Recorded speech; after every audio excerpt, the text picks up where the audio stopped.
Ce 10 juin 1944, au soir, de ce village d'Oradour-sur-Glane, il ne reste rien, sinon des ruines et des corps suppliciés. Les hommes, on les a emmenés dans des granges et abattus. Et puis on a mis le feu à leurs cadavres. Les femmes et les enfants, on les a rassemblés dans l'église et on les y a mitraillés et brûlés vifs. 642 hommes, femmes et enfants ont été exterminés en moins d'une demi-journée. Le massacre est signé par la 2e division blindée SS, Das Reich.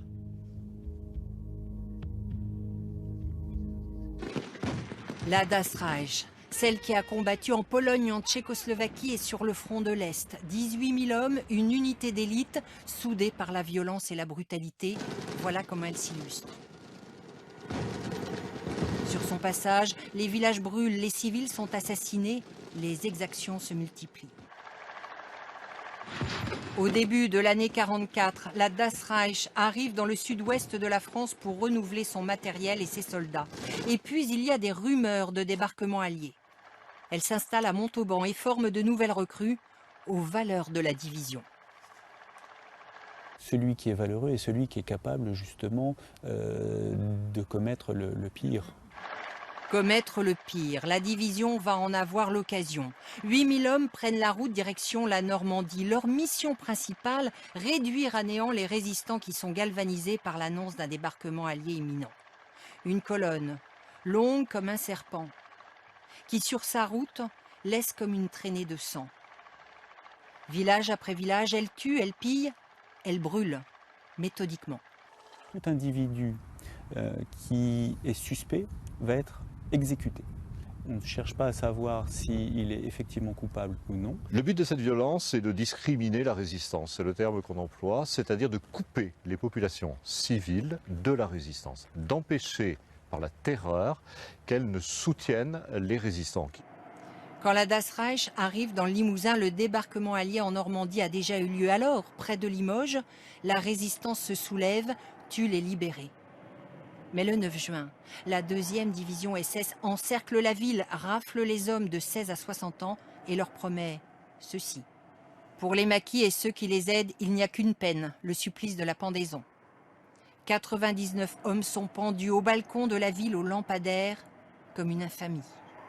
À cet instant, la brutalité n'est pas un dérapage, elle est conforme aux ordres donnés par l'état-major dans ce télégramme du 8 juin 1944. Je cite, une frappe immédiate et brutale. Autrement dit, une action de répression particulièrement violente dont on n'exclut pas les civils. Et il faut aller plus loin encore, tétaniser d'horreur la résistance en exterminant un village. Ce sera Oradour-sur-Glane, choisi pour une raison très simple. Pour massacrer une population dans un laps de temps déterminé, il ne faut pas qu'il y ait de la résistance. Et justement, Oradour est à l'écart des grandes zones de résistance. De fait, ce 10 juin 1944, il fait beau et bon, le village est paisible, comme un an auparavant, en 1943. Ici, on n'a jamais vu d'Allemands, on ne se méfie pas. À 14 h, la 2e division SS Das Reich encercle le village, regroupe la population, sépare les hommes des femmes. Elle massacre, elle extermine. À 17 h, Oradour-sur-Glane n'est que cendres et supplices. Pêle-mêle, dans les granges, dans l'église, des corps brûlés, calcinés, mutilés. Alors, ultime question, ces hommes ont-ils dérapé? Est-ce une opération de police qui a mal tourné? Assurément non, disent les historiens. Même si extérieurement, elle peut nous apparaître comme un déchaînement de violence incontrôlée, il s'agit d'une violence méthodiquement appliquée et parfaitement contrôlée. Oradour-sur-Glane s'est figé dans la douleur. Village martyr qui symbolise la folie des hommes.